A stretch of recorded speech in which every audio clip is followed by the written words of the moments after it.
First thing, I'd like you all very much if you occupy the front rows, because I don't want you to move to the front in the between, because you will find the lecture the most interesting and the most important lecture of your life, evidence-based practice.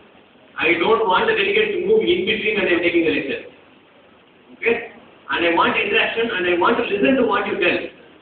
I don't believe my hearing abilities that I can listen from the last row. So if you really want to interact with me, you can come to the front. I'll give you a minute, no problem, without making noise, as usual. Just come to the front. Okay? I'll be delighted to have you in the front.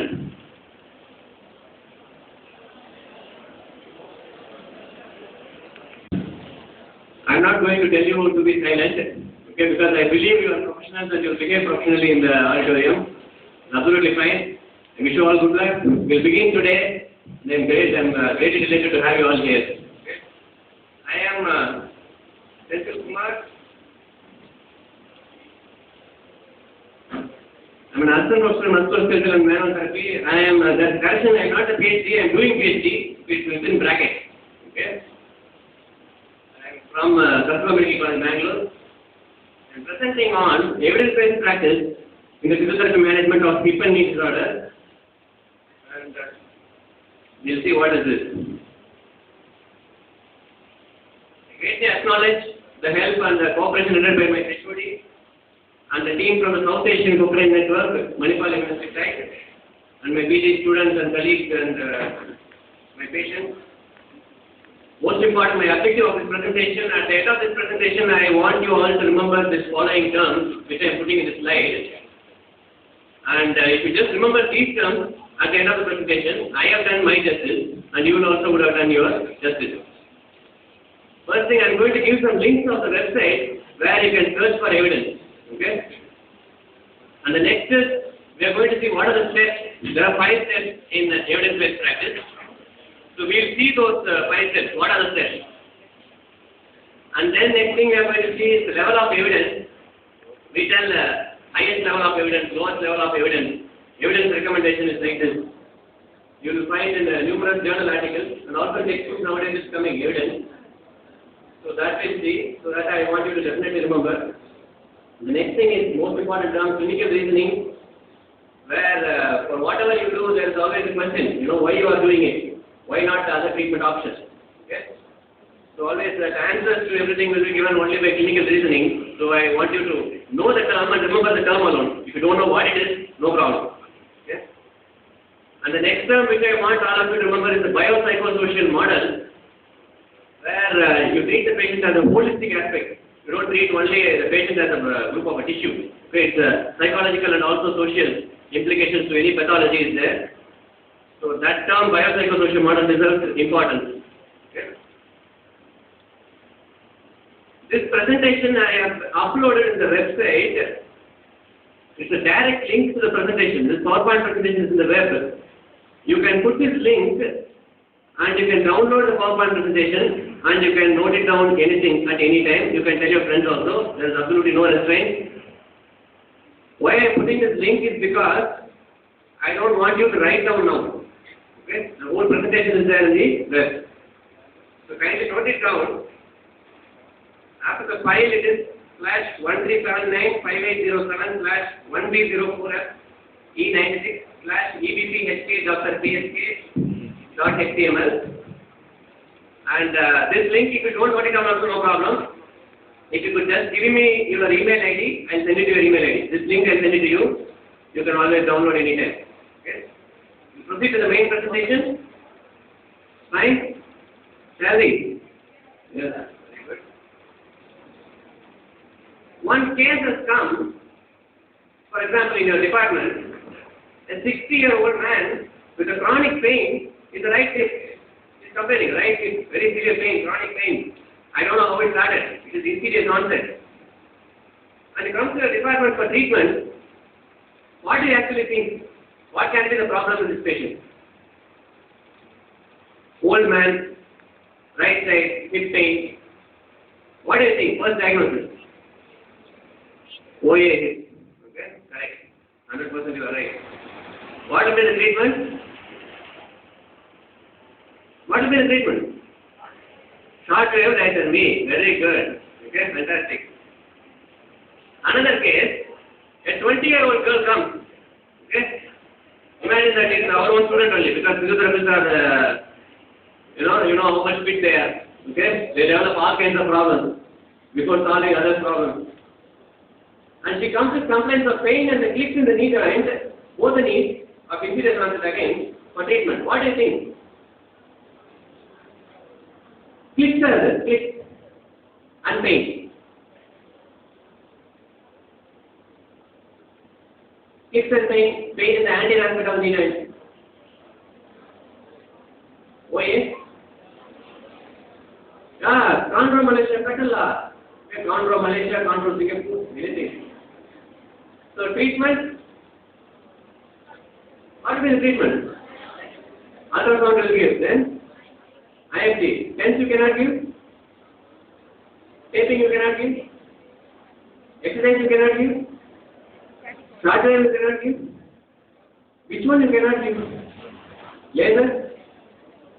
Any modality which you cannot give? What basis you will decide this treatment? What basis? You see, how you are going to decide? You have decided that the first patient was OA treatment, you gave shortwave. The second patient you decided is chondromalacia petala and you gave ultrasound. And the patient improves. Both the patients improves. What do you think? Patients are improved. What do you think? Why? Because my knowledge is right. Whatever I have knowledge now, I am right. 100% I am right. So whatever I did, patient improved. Do you agree? The next option, my experience, my past experience was right. Okay, because earlier I have treated chondromalacia petala with ultrasound. So I gave ultrasound. So past experience was right. And the next, my technique should be right. Okay, whatever I use as a technique should be right. It is always right. Okay, you always think like this. Egocentric decision making. You know, when you think yourself, okay, I am always right. You don't think patient improved because of the pathologist's behavior. You don't think any other issues addressing the improvement. You think it's all you who created the improvement. You know, it's like that. Patient did not improve. What do you think? First reason. What do you think? We think egocentric. We tell technique is wrong. Maitland told mobilization, I think Maitland is wrong. I used glide. Technique is not working. Technique something is wrong. Mulligan, I don't know, he's a fool only. Why he told mobilization is movement? What movement, what mobilization? I may be wrong. Not that I am wrong. Maybe some very few percentages, you know, I may be wrong. Then you think what to do. Finally, whom to blame. And finally, what you tell? Exactly, the answer came already. Someone told. Something definitely wrong with the patient. Definitely something is wrong. Still the patient is telling pain only. Is there any solution to this kind of decision making? What are we going to land by thinking all these things? When a patient comes with hip pain, you think, why is it, but you give shortwave? No. Pain and click, chondromalacia petala, you give ultrasound and then you just end the treatment, you don't know what happens to the patient. Patient improves or not improves, you just give a reason, just to explain your own seniors or your juniors. Finally, you are not cheating everyone, you are only cheating yourself and your profession because you don't know what is happening. And you go to the next part of this. If you considering about the technique, what are we to think about the technique? We think of evidence supporting the technique. If the technique is having proper evidence. Okay, evidence means, has anyone studied about this technique earlier on patients? Similar patients have they studied or not? The biomechanics of the technique, physiological and therapeutic effects of a particular technique which you use, the indications of the technique, the procedure, how the technique is performed, the dosage, most important, because you cannot give the technique for everyone. Each patient has to be individualized. You need a particular dosage. So there should be a study or a published literature which should tell this is the proper dosage for this pathology. Without that, how can you give? If you don't have that detail, you have to do a study on what is the exact better dosage for treatment of chondromalacia petala. Ultrasound, how much wattage is important. how much intensity is important. So you should do a study. Progression. After starting the first day, second day, what to do? We will see if the patient comes on the second day. Where he is going to come. Okay? And the technique compared to other treatment techniques, how much it is important? How much is it you are going to give any kind of clinically significant improvement in the patient? You need to have evidence for all this. Therapist, thinking about therapist, what do you think? Clinical reasoning skills of the therapist, beautiful term, clinical reasoning. As a clinician, you should have reasoning for what you are doing, clinical reasoning. Depends on the knowledge and the qualification. An undergraduate, postgraduate, PhD, there's never-ending qualifications now. In the list of physiotherapy, you see external workshops, training programs, so many knowledge is there. Experience, clinical postings experience, your work experience, private practice experience, everything is experience only. Inside the conference hall experience, outside the conference hall experience, everything is experience. Your decision-making skills in terms of how you are going to decide the particular treatment or the modality. Your communication ability, because you need to get the history and the subjective examination details. You have to assess. For getting the details out of the patient, you need the skills to communicate. And the next one, communication ability, when you are communicating with your other professionals. If you are going to talk to the orthopedic surgeon, or you are going to talk to any of your superior or your inferior, your nurses, you are going to communicate positioning advice or anything, whatever it is, how you are going to effectively communicate. Your understanding is called as the cognition. Your understanding about all this process is called as the cognition. And metacognition determines what is called as your understanding of your own understanding. Am I understanding in the best possible manner? That question has to be answered. Okay? I am understanding. Okay. But is this way of understanding the best? Understanding of your own understanding. That is metacognition. It's the highest level of brain function, which definitely I don't think any of us will be using. Okay? Because we don't want it to work hard. Patience. Thinking about patience, what do you think? Biopsychosocial attitude. Another beautiful word, which is now in the recent advance, which is exploding in the world, okay, all around the globe. In the recent advance, physical and physiological is contributed as the biological. That is to do with the body. Okay, biological. The mind and the present mental state, or the association of the pathology with respect to stress, is called as psychological attitude. And the influence of the community. For example, here also there are multiple communities. Like one community of physiotherapists, another community of orthopedic surgeons. These are ergonomic communities. You have another community of age-wise communities. Okay? And the same way you have sex-wise communities, gender-wise. Okay? You have multiple communities. You have communities with respect to regions. Tamil Nadu, outside Tamil Nadu. Okay? There are various communities. So people are influenced by the presence where they are in the community. Some may stay in the level ground, some may stay in the hill station. Everything will be, the culture, the rules, rurals and everything will be different between them. So on one hand, what do you do? One side you see, there is an unlimited increase in the levels of evidence. There has been an increasing number of studies. Every day, minimum 150 journal articles are published in physiotherapy. Every year, the articles on physiotherapy is getting doubled the last 3 years. Evidence is increasing like anything that we physiotherapists, what I feel is, how are we going to read all this evidence? Where we are going to get all this evidence? How we are going to practice? We are not able to read textbooks only, how we are going to read journals. Okay? On the other hand, you see, the other practitioners, they look at only the evidence, they don't look at the patient. They ignore the patient. They keep looking at the records, they keep looking at the published journals. They treat the X-ray, they don't treat the patient. Degeneration will be there in the X-ray. Patient will not have any symptoms. Will you keep charging? No. What is there? One day 100 rupees one sitting, who does no? Okay, I want to have something. Business no, practice. Business-based practice. Okay? So what we are going to see in this presentation is actually the overview, that is what is evidence-based practice, the steps in evidence-based practice, and then we are going to see the highest level of evidence recommendations for the physiotherapy treatment in the hip joint. Again, what is called as the level 1DA evidence, and similar highest level of evidence for the physiotherapy treatment in the knee joint. That will end my presentation. Okay, only 4. Very simple. In the evidence-based practice, its definition is says everything about what is actually an ethical practice. That means it's a conscientious and explicit use of current research evidence, that is current, okay, what is yesterday, what is today. Okay?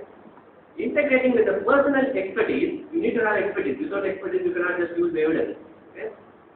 And patient preferences. You are an expert, evidence tells that you are going to use the technique or you are going to use that machine. Patient tells, I cannot pay the amount. Will you do free treatment or what?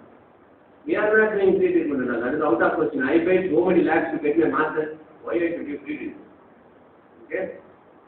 Towards the management of the patient. That is the definition of evidence-based practice. The steps in evidence-based practice, remember, I have put in the code. Whichever I have put in the code, the heading, I want you all to be remembering that. The points to remember I have told. The take-home messages, the 5 points. Formulation of a question. When you are treating a patient, you should formulate one question. Why is this treatment effective?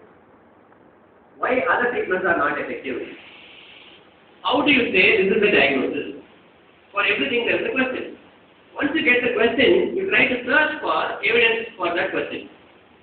On confirming this diagnosis based on the clinical features, are there any studies, any proof, any evidence?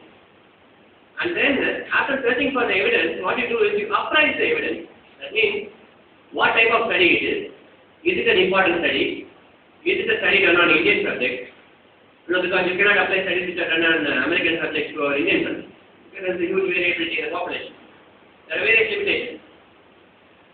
And after appraising the evidence, you should apply the evidence to practice. It's easy. So first thing is formulation of a question. Next is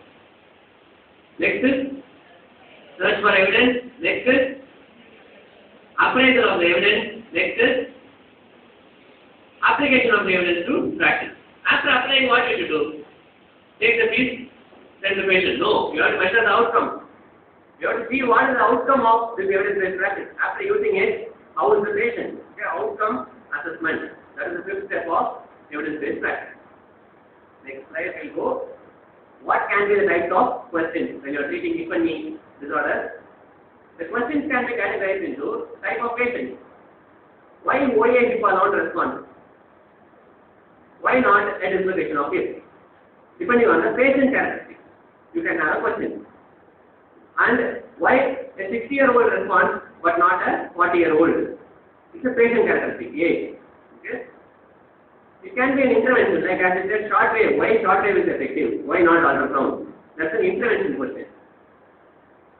Outcome is the pain improving in the patient, or is the range of motion improving in the patient? Or, as we saw in the video earlier, yesterday, functional improvement. So that's what the patient is coming to us for. He is unable to squat. He has come to you for treatment. You give him the treatment and you tell him not to squat. What is the big thing in this? Patient will tell, I am not able to squat. I came to this doctor. He told not to squat. Is that a treatment? Patient has to become functionally independent. Remember that. Give the best possible treatment. Do not be ignorant. Comparison between two types of patients, comparison between two types of outcomes, or comparison between two types of interventions. It could be any of the studies. Question. So in the hip joint you may see patients like OA, RA, or THR patients, patient characteristics. Interventions you can maybe explain is it effective or not, short wave is it effective or not. Comparison, as I discussed earlier. Outcomes you can see hip joint, you can see gait, range of motion, strength of the hip, functional improvement, etc. Knee you will find THR, soft tissue injuries. The next topic, petrofemoral pain syndrome, OA. Intervention you can range from exercise, manotherapy, and also physical modalities. Comparisons and also pain, gait, range of motion, and strength as the outcome. Okay? So you can have varying range of questions depends on the therapist who is treating the patient, which is the predominant clinical problem. Whether the pathology is the problem, or the treatment has to be effective, or the comparison is the question. For example, some modalities in combination will be better than using it individually. That means the comparison. We are trying to find out the effective, comparative effect. And outcome. Sometimes elderly patient, for him range of motion or pain is not going to be improved. It's not a significant outcome. Functional improvement is important. Because the patient wants to die walking. No, I have been walking till my death. I cannot just lie down bedridden. No, because the functional improvement is important. And for sports people, return to activity is important. Okay, so it's very important that you consider the outcome with respect to the patient's goal. Search for evidence, again within quote, the slide of your life. Okay, where are the web links? One of the common one, we use Google for everything else. We don't use for academics, if you consider journal articles. There is one called as scholar.google.com. It's a useful site. You are noting it down or not, no problem. Anyway, the presentation is there in the web. PubMed.com, I think the PG should be familiar about this. You might be searching for abstract, you will get. Pedro, it's the physical therapy evidence database of Australia. The University of South Australia, where our fellow physiotherapists, many of them, they graduated from the same institute in Australia. CEBP, Center for Evidence-Based Physiotherapy, there is one website where it gives full text articles of all what is called as randomized controlled trials. Again, I will be telling you what is this. Okay, randomized controlled trials, which are considered to be the best type of study design when you are trying to compare two treatments. Okay, you put the patient into the treatment without your knowledge. Randomly you put them into the treatment groups. Okay, randomized controlled trials. You might have one group without treatment and one group with the ultrasound. To say the one with the ultrasound improved better than the one which was given nothing. If the one which was given nothing also improved, then you can say ultrasound is not the one which is causing the improvement, because self-improvement is there. The pathology automatically improves. Okay? So randomized controlled trials, full text is there in the CEBP.nl. And then another most important site is the Cochrane library. You have heard about the Cochrane collaboration. And this library is available fully open access, that means full text PDF, right from January 2007. Because of ICMR, which funded this subscription, all India. So from any website, any internet browsing center, you can access this website and you can search and you can get the materials fully free. Because India is still in the list of developing countries. So we need to take privilege in taking these opportunities by being a developing country also. But in another 10 years, we may not be in the developing country. Okay, for the development that's happening in all our professions, we will be developed. Okay. Other websites which are of less importance, but still useful. One is findarticles.com and the next is medscape.com. So we saw scholar.google.com, PubMed.com, Pedro, CABP, Cochrane Library, Find Articles and Medscape. Scholar.google.com, when you type, the page comes like this. Yes? It's same as the Google, and then you put the search terms, for example, knee and physiotherapy, hip and physiotherapy. Okay? If you put hip and physiotherapy, you are getting 5,800 hits. That's when you tell you. 5,800 hits in terms of the links. You will find these links. You know, these are the links. And when you click on this link, this is knee joint, 6,660 articles on the knee and physiotherapy. Once you click on the link, the journal's abstract, all the full text opens to the journal's respective website. Okay? So you might get the abstract. Some journals are full text or free, so you can get it from the full text link in the right. Okay? PubMed, when you go, the page appears like this. Knee and physiotherapy is 2,728 citations in PubMed, and hip and physiotherapy 1,446 abstracts in PubMed. So when you click on this respective link, you will get the abstract or in the PubMed. Pedro, the physical therapy evidence database, the page appears like this. You can select depending on the body part, depending on the specialty, depending on the intervention, or depending on the type of the study design. There are categories to choose, and once you choose, and then put the term, you select hip or thigh, okay, or lower leg or knee. Okay, thigh and hip yielded 522 abstracts of randomized control trials, and knee joint yielded 930. The advantage of being in the Pedro is all these trials are scored. They are scored for their quality, whether it's high quality or low quality. Out of 11, it's 0 to 11 scale. they have scored, they have a set criteria. So scores above 7 are considered to be high quality RCT. So you can see the score and you can see whether to interpret from that evidence or not. Okay, that's the advantage. And then the abstract open. Okay, after click on the link. CEBP, the page appears like this. You can go to the search option, you will get this, and you will type there knee joint or hip joint. Hip is 53 full text RCT, randomized control trial, highest level of evidence in the CEBP, and the knee joint is 82 in the CEBP. And when you click on this author name or text name, you will get an option of open or to save. If you put save option, you can save it to the computer or you can open the file and you can read it on the web or you can copy it and take print. Okay, multiple options. Cochrane library, the page appears like this. Go to the search option here, you can type hip yield 6. What is this 6? This Cochrane library is famous for systematic reviews. Okay, systematic reviews means it's a study of all the studies. You have multiple studies, there are millions of studies. It's a study of all the studies. But they are studied based on just set criteria, systematic way. So you review all the studies and then you give a conclusion. Because you may see one RCT telling that the treatment is effective, another RCT telling that the treatment is not effective. You will find. So when a review is done, you will get the best conclusion. So Cochrane library has these types of systematic reviews. The systematic reviews of randomized control trials. Okay, so they review only the randomized control trials and they put the conclusion. Okay. These Cochrane systematic reviews are the level 1A and the randomized control trials are the level 1B. We'll see them anyway now. So Cochrane library, if you research, knee is 66 systematic reviews, and then the page opens with the full text in HTML in the right side and the PDF link in the left. So when you click on that, the PDF file opens, the full text of the PDF document of the systematic review with all references to all the studies on this topic, particular topic.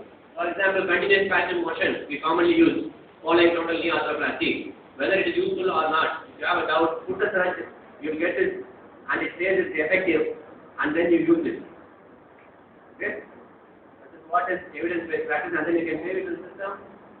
This is the most important slide where we appraise the quality of the studies depending on the study design, type of study design, and we see in the lowest one test tube research, that means laboratory research. You know, like tissue, ultrasound is fixed tissue. You know, you give fixed tissue penetration ultrasound is important for our tissues. Never. Human beings fixed. Maybe biology may say similarity, but we don't accept. Okay? And animal research again fixed. Okay? Editorial and opinion. For example, I might give some opinion, any other gives a opinion. That is actually not the highest level of evidence. But you see, the bottom ones are more in number. Laboratory studies will be more in number. Animal research is more in number. Okay? Ideas are more in number. Always we are ready for ideas. Okay? Whether we are ready to listen or not, we will always give them ideas. Okay? And we see case reports. That is single case studies. You might report a case. Whatever you have done, you might describe. But that one case is you cannot generalize for all patients. One exception can always be there. We should have improved. Okay? Case series is a group of patients. 15 to 20 patients. They come. You treat them. And then you say, all these patients are used this technique and it was effective. Okay, case series. Series of cases. Okay? And then you have case control studies. Case control means the ones with pathologies compared versus the ones without pathologies. Cases control. Okay? Normals, they respond. Pathologies also respond.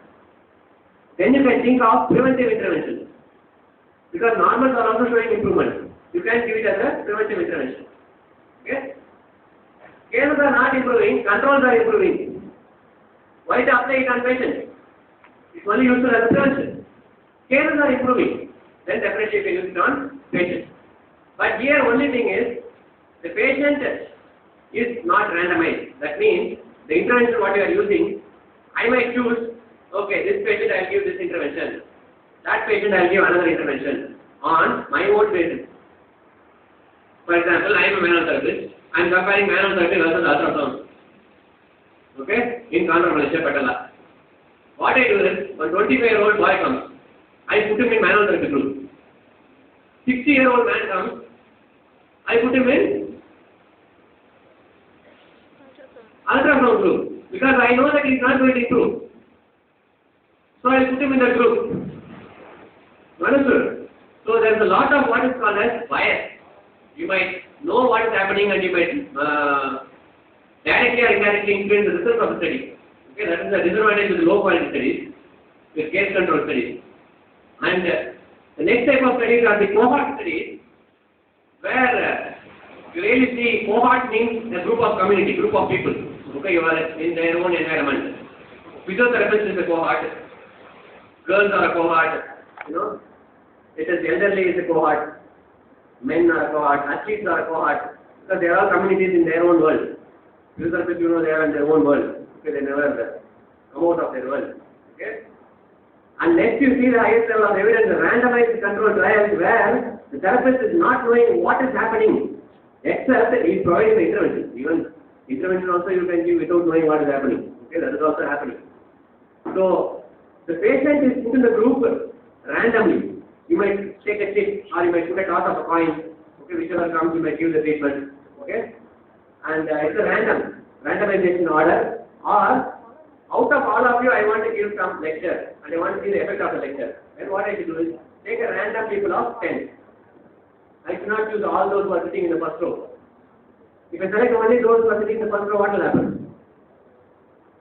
What will happen? They will be definitely listening because they are here. The last ones may not. Okay? That is one option. Another option. The first row ones will be having neck pain because they are looking up. The last one will also be having neck pain because they are looking down. Okay? There are many bias.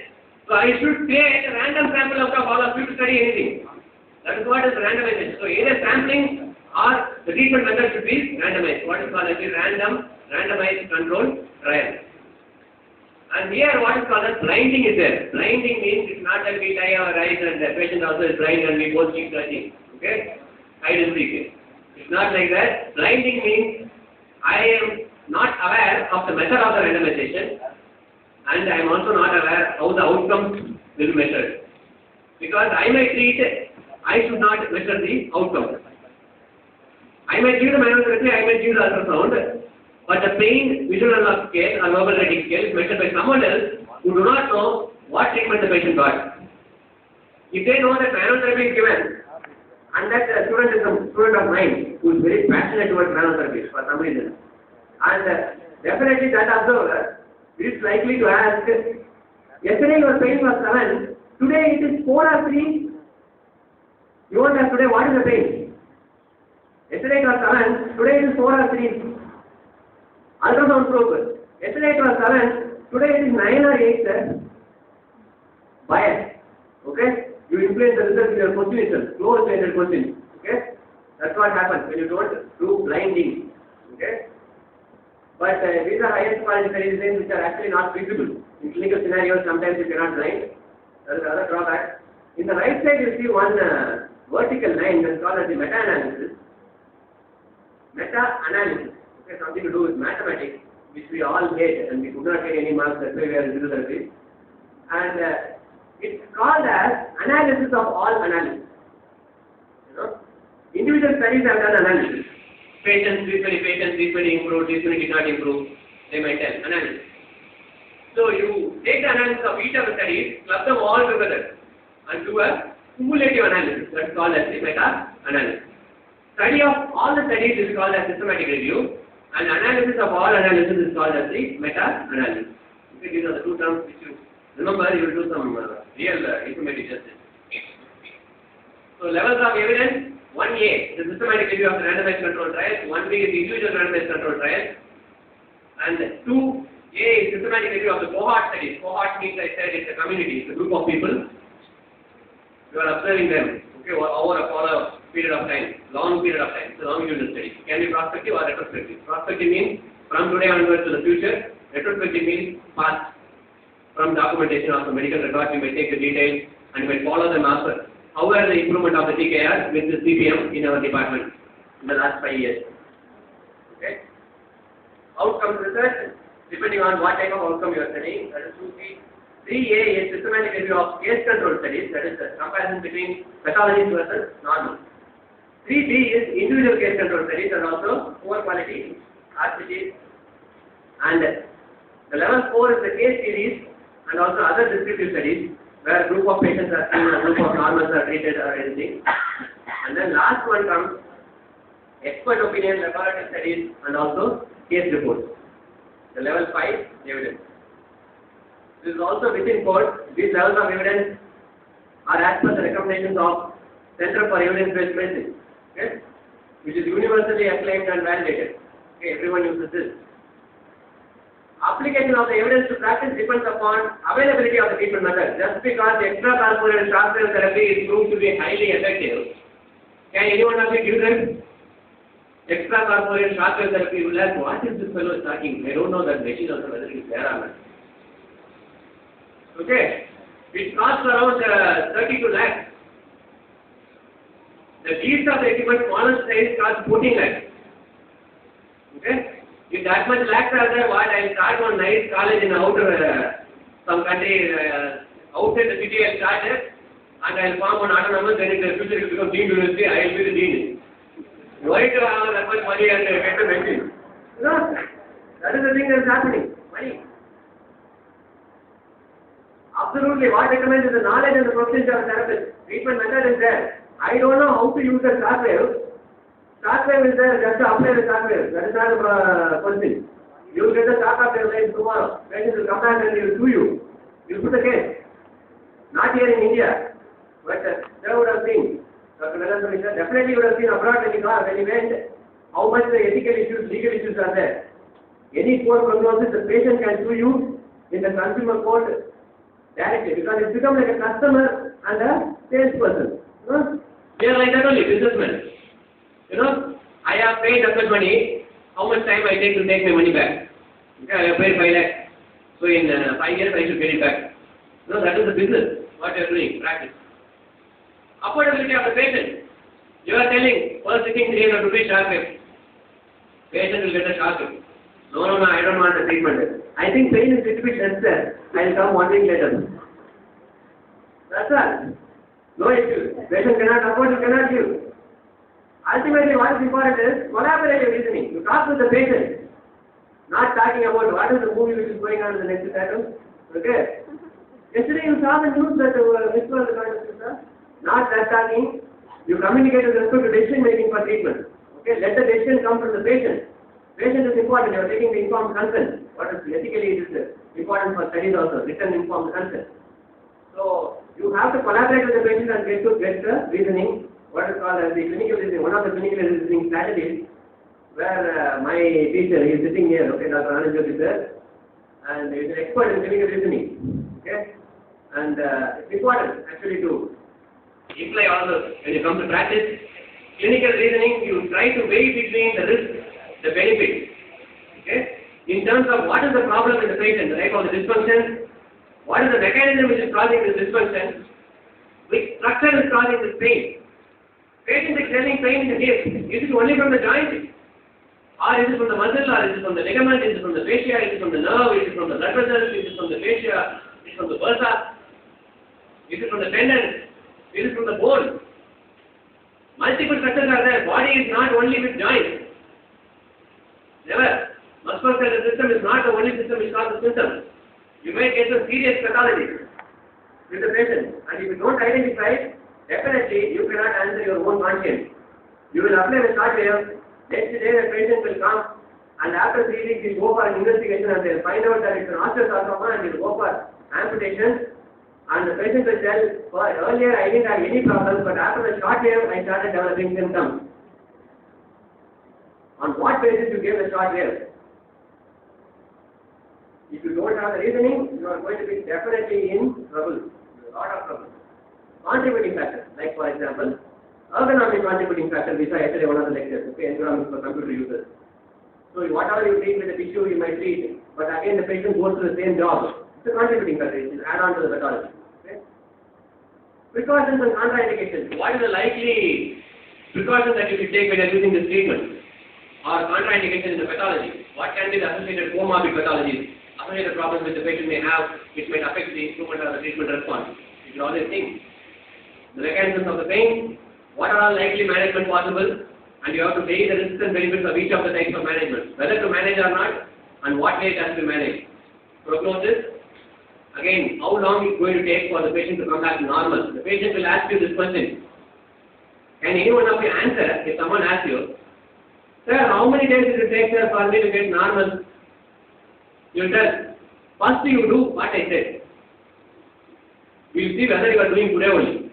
If you do regularly, and then you come and ask me, I will tell. No, sir, regularly if I do, 6 months will I be normal? No one can answer this question if you don't have clinical reasoning. Try to search this word in Google or Google Scholar anywhere, wherever it is, try to get this information, try to get yourself trained in the skills. It will definitely help you in your evidence-based practice. Okay? So it's going to be all clinical reasoning. The term was actually introduced and it was explained better by Mark Jones, who is from the same university, the University of South Australia. Okay? When you think of the patient, as we said earlier, biopsychosocial model, where the injury will lead to symptoms and the symptoms will lead to psychological changes. So you are all sitting here. You might think they are all normal. You have one pain in the little finger you have, right little finger you have pain now. You think, started, I also got pain. I am treating everyone, pain here. Then next day, why for me alone pain is there? After 3 weeks. After 3 weeks also still why pain is there? Okay, I'll go for treatment. Your own colleague will show. They'll tell, pain is there, it will be there, what is there? Just try to modify your activity, avoid it. Avoid that. All these days I was doing the activity, suddenly they are telling me to avoid it. Will I be able to do the activity or not? Our own mind only, we are super influenced by a little finger pain. Pain only it is. Remember, a patient who is having problems, who is undergoing investigation, who is especially undergoing a large surgery, can you expect the patient to be only biological? There will be psychological. Don't tell patient this. And their patient will tell outside. That's accuracy. Both of you will be telling both here and there. What will happen to the profession? All will be outcome assessment. Subjective outcomes you can take pain. How is the pain? Okay, pre and post therapy, how is the pain? Range of motion you can take is more objective because we measure the. It's objective means taken by the therapist. Subjective means it's given by the patient. Okay. Functional outcomes like squatting, cross-leg sitting, we saw yesterday in the videos, remarkable improvement. We have some field tests also like one-leg hop, which we can use for hip and knee. And then lastly, we are going to see the levels of evidence recommendation. Ankylosing spondylitis hip was found to have supervised group physiotherapy to be highly effective rather than giving individual physiotherapy. Okay? So, if a physiotherapist is there in supervision and group physiotherapy is highly effective, and we do gait retraining and exercise for post-op hip fracture rehabilitation, anyway, the topic is yet to come. Okay, hip post-op rehabilitation. That is inconclusive. It is not giving either the positive or the negative direction. It is inconclusive, still we need more research. And remember, pre-operative education is important. In DHR, also in DKR, you educate the patient about the post-operative exercises or post-operative outcomes or about the pathology or about the surgery. Definitely, the reduced anxiety level will improve the patient's compliance in exercise program. Okay? So it's very important. It's been shown to have 1A evidence, that is systematic review of randomized controlled trial, which was indexed in the Cochrane library. Knee joint, raising, sleeve, lateral wedging tool is effective for OA knee. Ice massage and cold bath. Nice massage. Okay. CPM is useful for TKR. TENS is effective for OA knee. Pulse electromagnetic stimulation is also effective for OA knee. Exercise is effective for OA knee. Can you believe all this? Evidence supports our physiotherapy, my goodness. We didn't know all this. Aerobic exercise. It's useful for Y&E. All these treatments are useful. Can I give you everything at the same time? Depends on the clinical reasoning. Acute phase, you choose the modality which you can give acute. Chronic, you choose aerobic exercise. Mobilization, you use in the chronic phase. Depends on the clinical decision making. Don't give everything just because evidence is there. Not together. It has to be decision making, has to be taken with clinical expertise. Are you clear till here? No problems? So EBP is what? It's the integration of clinical expertise, patient preferences, and research evidence. All the three, when you integrate, you will get a common zone that indicates evidence-based practice. When you are assessing your patient, try to develop some questions, search for evidence. After you acquire the best evidence, try to appraise the evidence for the quality of the evidence, and then you apply the evidence to practice. This is the brief outline of evidence-based practice, methods of evidence-based practice. Take home message again, web link. Do you remember Google Scholar? Then PubMed, EBP, scholar.google.com, Metro, Cochrane Library. Beautiful. Okay. 5 steps in EBP. What are the 5 steps? First is formation of question. Next is search for evidence. Next is critical appraisal of the evidence. Beautiful. Then appraisal of the after application of the evidence. Beautiful. Then outcome assessment. Beautiful outcome. Okay. Fantastic. 5 levels of evidence. Level 1, level 2, 3, 4, 5. 1 is systematic review of randomized controlled trials. Fantastic. You are beautiful. Okay. Something has happened to you. Okay. 1B, individual randomized controlled trials. Beautiful. I know you know the rest. Clinical reasoning. You know the term clinical reasoning. Okay. It's a clinical expertise. Your decision making skills. Biopsychosocial model. From tomorrow onwards, if you see anybody showing patients is like this, no, first you take them separately and you tell, if you develop a problem, what you will think. Okay? That is the main question. If they are able to answer, before blaming on someone else, try to analyze your own self. First to know yourself before telling about others. Okay? I am absolutely fascinated by the work which is done by the organizing committee here. We have come to the last slide, actually, the most awaited slide of the morning. Okay, the thank you slide. I really, Varalakshmi ma'am and her team, Dr. Sir and his team, they are a real good example of how orthopedic surgeons should be. Yes, sir is a role model for all the orthopedic surgeons. He deserves a very big round of applause. I think he deserves. And yesterday you saw in the third presentation also, what is evidence-based practice? He didn't have the term, okay? But you can see that article was there, okay, study was there, that level 3 recommendation was there, evidence. He is telling, negative effect was published. No one publishes negative. Journal editors do not publish negative results. Manual therapy journal wants manual therapy positive results. Gwendolyn Jules, she is a manual therapy editor. She wants positive results. Negative results, no one publishes. Publication bias. And your college has a journal. Whatever students are doing, they will publish. Whether the study is of good quality or not, no one reviews. So it depends on the evidence. So you saw evidence.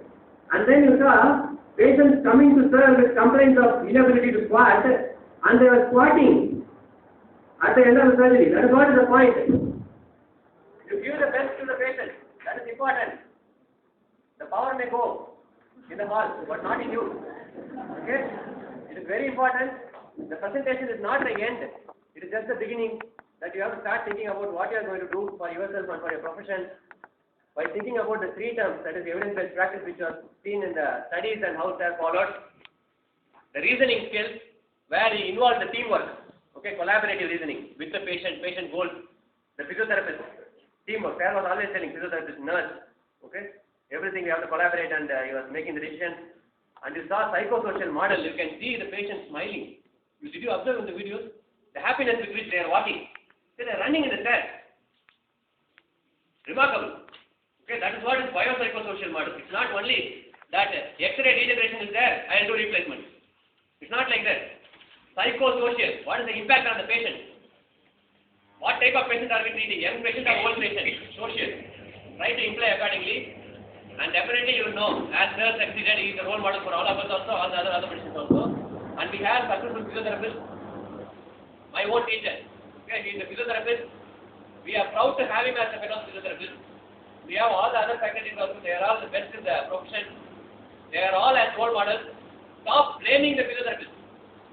We always tell, someone is not doing this, someone is not doing that. He is not worth for that, or not worth for that. Negative comments always we are free to give. Look out for the people who are doing good. Try to appreciate them. Stop the negative comments. Look at the people who are doing good work. Encourage them. You are the best. That is the only difference between encouragement and encouragement. The encouragement and the motivation is lacking. There are enough people to discourage, but remember, encouragement comes from within. Okay? Appreciate, even if it is your junior, first year student who is asking a question, do not tell the student at this level that is all no need to know. You keep quiet. Whatever question you are asking in your first year exam, you have to do massage only. Or passive movement you do. What is this? Then what do you think? Oh, my intern is telling like this. I don't know what is the profession. Intern will go. Faculty will say, what you are asking all these questions? You go and search. You see the textbook. Why you are asking me? What is this? Nobody is doing anything. All negative comments. What is the solution? Nothing. Nowhere. And you can see, if there is a way that exists, you can walk. If there is no way, what is it do? Create a way. Not that you can stand. Just keep standing, just watching. Someone will say the way, someone does the mark, after they follow. That is only following. You want to be a leader or a follower? How many times you want to take the applause? You want to give the applause or take the applause? That is the difference. Okay? Remember, we either find a way or take one. That is actually proven by practice. Okay? And also remember, if evidence does not exist, does not mean, the absence of evidence does not mean it's the evidence of absence. Okay, you cannot assume that there is nothing supporting exercise, so exercise is not useful. You have to do a study. If evidence is not there, you create the evidence. And then someone can apply it for practice. Okay? And definitely the most important words of my life, I really thank you all for the cooperation that you rendered for my lecture. And you are a very beautiful crowd. Okay?